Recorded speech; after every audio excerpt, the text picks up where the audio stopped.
जोहार नमस्कार।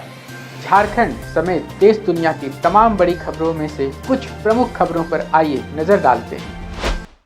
जोहार दर्शकों, स्वागत है आपका आज के ताज़ा समाचार बुलेटिन में। हम आपके लिए लेकर आए हैं झारखंड और देश दुनिया की 30 बड़ी खबरें। तो चलिए बिना देर किए शुरू करते हैं। सबसे पहले बात झारखंड की। रांची में आयोजित पूर्वी क्षेत्रीय परिषद की बैठक में मुख्यमंत्री हेमंत सोरेन ने झारखंड के विकास, आदिवासी अधिकारों, खनन, राजस्व, शिक्षा, स्वास्थ्य, इंफ्रास्ट्रक्चर और महिला सशक्तिकरण से जुड़ी कई महत्वपूर्ण मांगें केंद्रीय गृह मंत्री अमित शाह के समक्ष रखीं।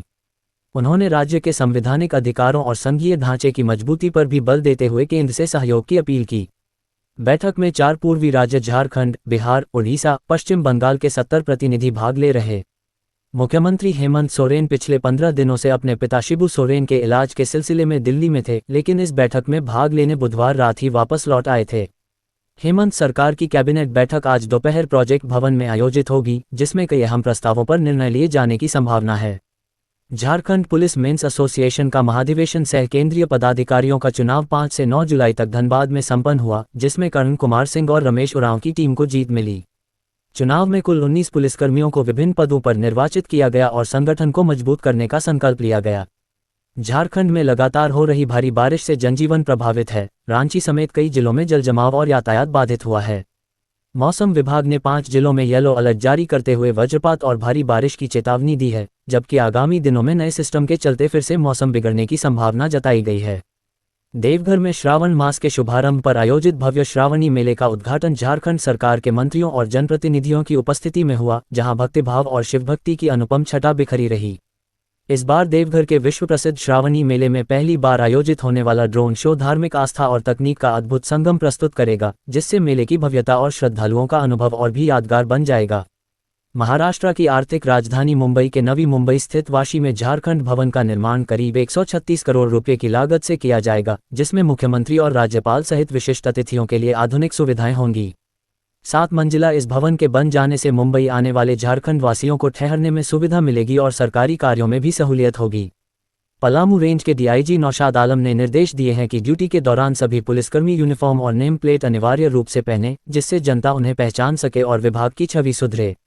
इसके तहत थानों में रोजाना समीक्षा बैठक, ग्रुप फोटो भेजना और स्पष्ट ड्यूटी रोस्टर तैयार करना भी अनिवार्य कर दिया गया है। सावन महीने में रांची के पहाड़ी मंदिर में भक्तों की भीड़ को देखते हुए प्रशासन ने विशेष तैयारियां की हैं, जिसमें अर्घा से जलाभिषेक की व्यवस्था, सुरक्षा और स्वच्छता पर विशेष जोर दिया गया है। एसडीओ उत्कर्ष कुमार ने मंदिर परिसर का निरीक्षण कर चूहों के बिल बंद करने, अतिक्रमण हटाने और श्रद्धालुओं की सुविधाओं को सुनिश्चित करने के निर्देश दिए। झारखंड के झरिया में 2 गुटों के बीच मामूली विवाद ने हिंसक रूप ले लिया, जिसमें पथराव और मारपीट में कई लोग घायल हो गए। स्थिति को नियंत्रण में लाने के लिए इलाके में भारी पुलिस बल तैनात कर झरिया को पुलिस छावनी में तब्दील कर दिया गया है। गुरु पूर्णिमा के अवसर पर पूर्व मुख्यमंत्री रघुवर दास ने रांची में आयोजित कार्यक्रम में आदिवासी समाज के पारंपरिक गुरुओं पहानों को सम्मानित करते हुए पर्यावरण संरक्षण और सांस्कृतिक विरासत की रक्षा पर जोर दिया। उन्होंने प्राकृतिक संसाधनों की लूट, धर्मांतरण और पैसा कानून लागू न होने पर राज्य सरकार की आलोचना करते हुए ग्राम समितियों को अधिकार दिलाने की मांग की। गुरु पूर्णिमा के अवसर पर भाजपा महिला मोर्चा की प्रदेश मंत्री नीलम चौधरी ने वार्ड 41 में संचालित योगा क्लास की गुरुओं को सम्मानित किया, जो महिलाओं को शारीरिक और मानसिक रूप से स्वस्थ बना रही हैं। ये निःशुल्क योगा क्लास लक्ष्य विकास हमारा प्रयास एनजीओ के माध्यम से नीलम चौधरी के नेतृत्व में संचालित की जा रही है, जिसमें सैकड़ों महिलाएं भाग ले रही हैं। गिरिडीह में झारखंड कांग्रेस के नए जिला कार्यालय का उद्घाटन प्रदेश प्रभारी के राजू ने किया, जिसे आम जनता की समस्याओं के समाधान का केंद्र भी बताया गया। कार्यक्रम में नेताओं ने कांग्रेस के पुनर्गठन, जनता से जुड़ाव और आदिवासी हितों की रक्षा को प्राथमिकता देते हुए भाजपा पर निशाना साधा और कार्यालय का नाम स्वर्गीय राजीव गांधी के नाम पर रखने की घोषणा की। अब देखना है कांग्रेस के प्रदेश नेतृत्व में आदिवासी, अल्पसंख्यक और दलित की भागीदारी बढ़ाने पर क्या सच में कुछ होता है। मुख्य निर्वाचन पदाधिकारी के रवि कुमार ने सभी मान्यता प्राप्त राजनीतिक दलों से आग्रह किया कि वे प्रत्येक मतदान केंद्र पर योग्य बूथ लेवल एजेंट BLA नियुक्त करें, ताकि मतदाता सूची के पुनरीक्षण की प्रक्रिया पारदर्शी और समावेशी बनी रहे। उन्होंने BLA और BLO के बीच समन्वय को जरूरी बताते हुए कहा कि कोई भी मतदाता सूची से वंचित न रह जाए, इसके लिए दोनों की भूमिका अत्यंत महत्वपूर्ण है। FCI के सचिव संजीव चोपड़ा ने हजारीबाग में FCI गोदाम, पैक्स और जन वितरण केंद्रों का निरीक्षण कर अनाज भंडारण, वितरण व्यवस्था और किसानों की समस्याओं का जायजा लिया। उन्होंने फोर्टिफाइड चावल योजना की जानकारी देते हुए किसानों को समय पर भुगतान और योजनाओं के प्रभावी क्रियान्वयन पर जोर दिया। मगर बड़ा सवाल यह है कि हर प्रखंड में बने लैंप्स में एसपी पर अनाजों की खरीद नहीं होती, जिससे किसान बेहद कम मूल्य पर अनाज बेचने पर विवश हैं। सरकार इस पर कब उचित व्यवस्था और कार्रवाई करेगी?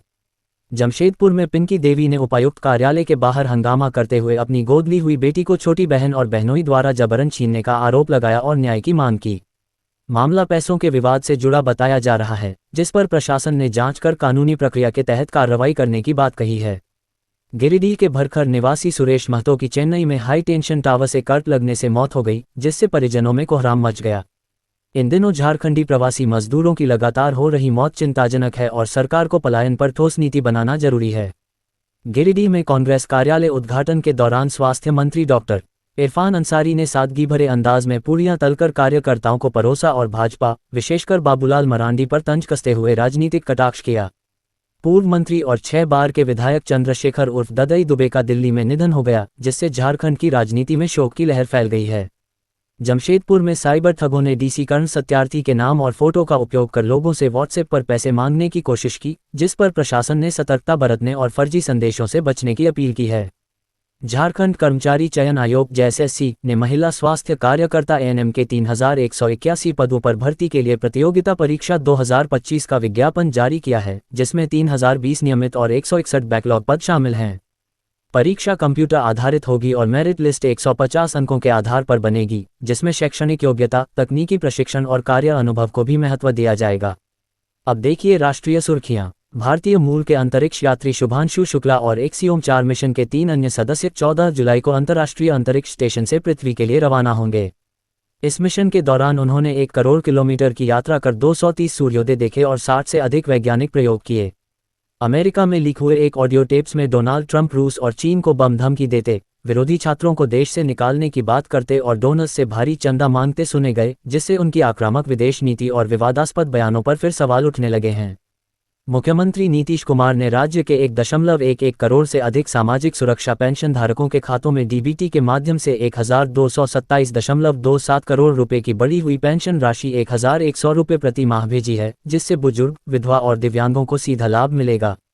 साथ ही सभी पेंशनधारकों को आयुष्मान कार्ड उपलब्ध कराने का निर्देश देकर मुफ्त स्वास्थ्य सुविधा सुनिश्चित करने की पहल की गई है। सुप्रीम कोर्ट ने बिहार में चुनाव पूर्व मतदाता सूची के विशेष पुनरीक्षण पर फिलहाल रोक लगाने से इनकार करते हुए चुनाव आयोग से उसकी प्रक्रिया, अधिकार और टाइमिंग पर स्पष्टीकरण मांगा है। कोर्ट ने आयोग को आधार, वोटर आईडी और राशन कार्ड जैसे दस्तावेजों पर विचार करने की सलाह दी और अगली सुनवाई 28 जुलाई को तय की है। पटना एयरपोर्ट की पुरानी टर्मिनल बिल्डिंग में गैस कटर से चिंगारी के कारण आग लग गई, जिसे दमकल ने 30 मिनट में बुझा लिया और कोई हताहत नहीं हुआ, जबकि चालू टर्मिनल पूरी तरह सुरक्षित रहा। नेता प्रतिपक्ष तेजस्वी यादव आज पत्नी राजश्री, बेटी कात्यानी और बेटे इराज लालू यादव के साथ पटना पहुंचेंगे, जिनका जन्म कोलकाता में हुआ था। बेटे के जन्म पर तेजस्वी, लालू यादव और परिवारजनों ने खुशी जताई थी, वहीं मुख्यमंत्री नीतीश कुमार ने भी बधाई दी थी। भारतीय रिजर्व बैंक ने अगस्त 2025 के लिए बैंक छुट्टियों की सूची जारी की है, जिसमें स्वतंत्रता दिवस, जन्माष्टमी, गणेश चतुर्थी समेत कई क्षेत्रीय त्योहारों के कारण लगभग आधे महीने बैंकों में कामकाज ठप रहेगा। हालांकि इस दौरान internet banking, UPI, mobile banking और एटीएम जैसी ऑनलाइन सेवाएं सामान्य रूप से चालू रहेंगी। सीडेक ने विभिन्न तकनीकी पदों पर कुल 280 भर्तियों के लिए आवेदन प्रक्रिया 5 जुलाई से शुरू कर दी है, जो 31 जुलाई 2025 तक चलेगी। इच्छुक उम्मीदवार cdac.in पर जाकर बिना किसी आवेदन शुल्क के ऑनलाइन आवेदन कर सकते हैं। हालांकि शैक्षणिक योग्यता और आयु सीमा पदानुसार अलग अलग निर्धारित है। दिल्ली, एनसीआर और आसपास के इलाकों में गुरुवार सुबह 4.1 तीव्रता का भूकंप आया, जिसके झटके करीब 10 सेकंड तक महसूस किए गए और लोगों में दहशत फैल गई। हालांकि किसी तरह के जान माल के नुकसान की खबर नहीं है और प्रशासन हालात पर नजर बनाए हुए है। कांटा लगा गल। शेफाली जरीवाला के निधन के बाद उनके पति पराग त्यागी सोशल मीडिया पर उनकी यादें साझा कर रहे हैं, जिस पर कुछ यूजर्स ने उन्हें जल्दी पोस्ट करने को लेकर ट्रोल किया। पराग ने जवाब में कहा कि शेफाली को सोशल मीडिया से प्यार था और वे अब भी चाहते हैं कि उन्हें लोगों का प्यार मिलता रहे। ये थीं आज की 30 बड़ी खबरें। अगर आप ऐसे ही अपडेट्स पाना चाहते हैं तो हमारे YouTube चैनल को सब्सक्राइब करें, Facebook पेज को लाइक करें और इस वीडियो को शेयर जरूर करें। फिर मिलेंगे अगले बुलेटिन में। तब तक के लिए जोहार और नमस्ते।